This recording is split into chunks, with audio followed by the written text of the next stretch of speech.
நிலையான புகழுக்குரிய தூய்மை மிகு நற்கருணைக்கு எல்லா காலமும் ஆராதனையும் புகழும் ஆட்சியும் உண்டாக கடவது.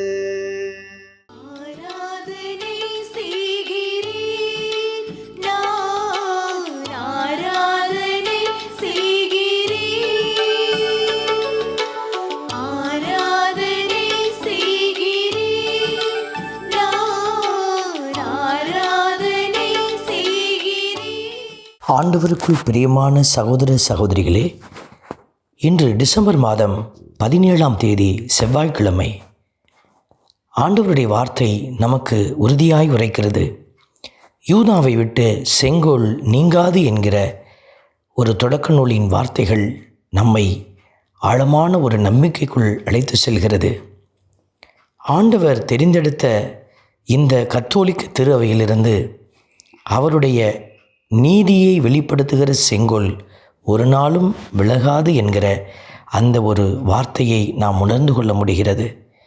எங்கெல்லாம் ஆண்டவர் தன்னுடைய செங்கோல் வைத்து ஆட்சி செய்கிறாரோ அங்கெல்லாம் அவருடைய நீதியும் இரக்கமும் நிலைத்திருக்கும். இந்த நம்பிக்கையோடு ஆண்டவரை துதித்து பாடுவோம். ஆண்டவருடைய சமாதானம் என்றென்றும் நிலவுவதாக. ஆண்டவருடைய சமாதானம் என்றென்றும் நிலவுவதாக. இன்று திருப்பாடல் 72 நமக்கு அருளப்பட்டிருக்கிறது. ஆண்டவருடைய சமாதானம் என்றென்றும் நிலவுவதாக என்கிற இந்த வார்த்தைகளை நாம் வாசிக்கிற போது ஆண்டவருடைய அந்த சமாதானம் என்பது ஒரு காரியத்தில் வெளிப்படுகிற அடையாளம் அல்ல. அது ஒரு மனிதனுடைய ஒட்டுமொத்த வாழ்க்கையையும் மாற்றுகிற ஒரு வல்லமை. இந்த சமாதானம், இந்த அமைதி நம்மோடு நிலைக்கும்படியாக ஆண்டவரிடத்திலே மன்றாடி துதிப்போம். ஆண்டவருடைய சமாதானம் என்றென்றும் நிலவுவதாக. ஆண்டவருடைய சமாதானம் என்றென்றும் நிலவுவதாக. இந்த 72வது திருப்பாடல் இன்றைய அரசர்களும் அரசு தலைவர்களும் பதவியேற்கும் வேளையில் சொல்லக்கூடிய அழகான ஒரு இறைவேண்டுதலாக அமைந்துள்ளது. யாரெல்லாம் ஆண்டவருடைய பெயராலே ஆட்சி செய்ய வருகிறார்களோ அவர்கள் ஜெபிக்கிற ஜெபமாக இருக்கிறது. அன்பு பிள்ளைகள், நீங்களும் ஆண்டவருடைய பெயரால் உங்கள் குடும்பத்தை, இந்த உலகத்தை ஆளுகை செய்ய நாம் அழைக்கப்பட்டிருக்கிறோம். தீமைக்கு எதிராக நன்மைகளை விதைத்து ஆளுகை செய்ய நீங்கள் அரசர்களாக, குருக்களாக ஆண்டவர் உங்களை உயர்த்தியிருக்கிறார். ஆகவே ஆண்டவரை எங்களுக்கு அத்தகைய ஆற்றலை தாரும் என்று மன்றாடி துதிப்போம்.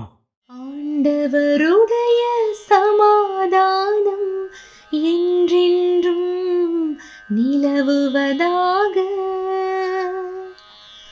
ஆண்டவருடைய சமாதானம் என்றென்றும் நிலவுவதாக.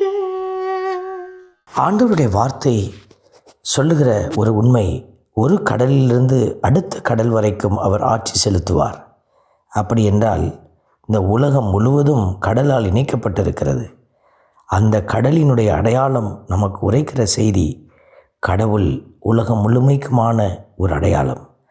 ஆகவே தான் நாம் எல்லோருமே இந்த ஆண்டவருடைய உண்மைக்கும் நீதிக்கும் கட்டுப்பட்டிருக்க கடமைப்பட்டிருக்கிறோம்.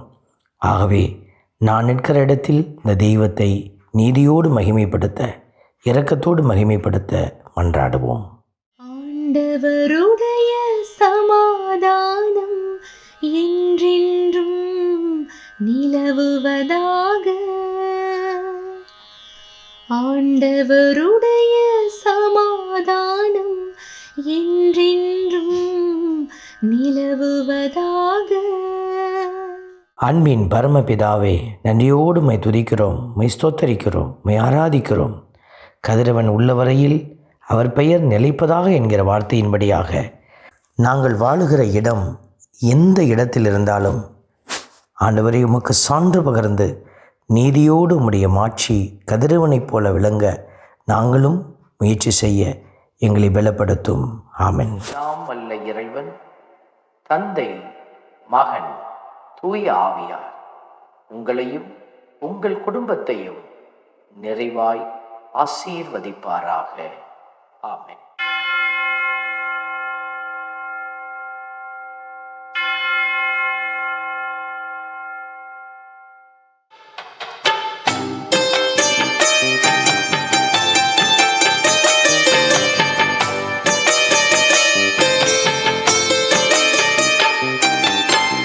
நற்கருணை நாதரே எம்மை துணையாக வாருமே, நற்கருணை நாதரே எம்மை துணையாக